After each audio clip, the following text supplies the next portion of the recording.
Sir, when the muezzin goes up in the minaret twice a day, he cries to the world, there is but one God, and he is Allah. Do you deny that there is a Christian God? The muezzin does this 5 times a day. 5 times, and I only heard him twice. Well, you were fortunate to hear him twice. But he does this 5 times a day, and the same God that he says that he expresses the existence of is the God that the Christians profess to believe in themselves, and the God that the Jews believe in. One God, the creator of the universe. The Muslims believe in the God that created the universe, and I think the Christians do, and the Jews do. Now, as long as all of them are talking about the creator, the Jews may call him Jehovah, and Christians may have another name for him. Those who are Arabic-speaking refer to him as Allah. Well, we believe in the same God.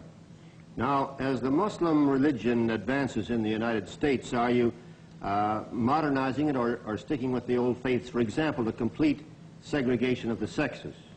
I think that everything today on this earth is being modernized.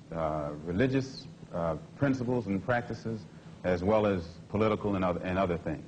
Now, when you went to Mecca, this is a very sacred and forbidden city. I tried to get to Mecca myself and certainly didn't make it, not being a Muslim. But how would they accept you as one? You're an American. There are few American Muslims. This is true, and by being an American and not having not being able to speak the Arabic language, I did strike a snag, a very serious snag. But I was fortunate to have been pretty well known by the officials in Arabia, and they knew too that I had accepted Orthodox Islam. It had been highly publicized in the paper, and I became a guest of the state. I was a guest of Prince Faisal, the present King Faisal, and they made it possible for me to go before the committee, Hajj committee or Hajj court, who examines you and asks you questions about your belief, and if you pass it, then you are okay to go to Mecca. But you would have to have a translator then.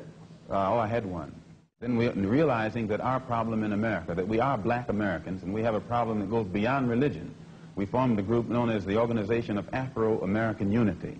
And the objective of this organization, it's non-religious, number one. Any Negro can belong to it. And the objective of that organization is to bring about a condition that will guarantee respect and recognition of the 22 million black Americans as human beings. We feel that the problem, number one, of the black man in America is beyond America's ability to solve. It's a human problem, not an American problem or a Negro problem.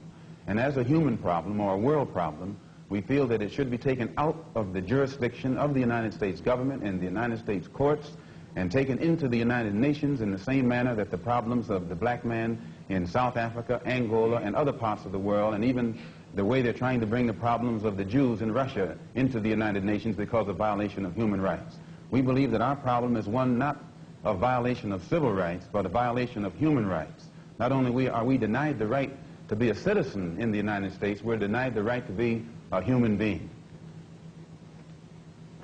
Mr. X, may I thank you very much for coming on our program and perhaps clearing away some of the cobwebs of misconception that some of us might have had about your belief. And I think you're a very sincere man, and it takes a lot of courage to admit a former belief is wrong, and we congratulate you for that and the service you performed tonight in giving us your views. Thank you so much, Mr. Thank you.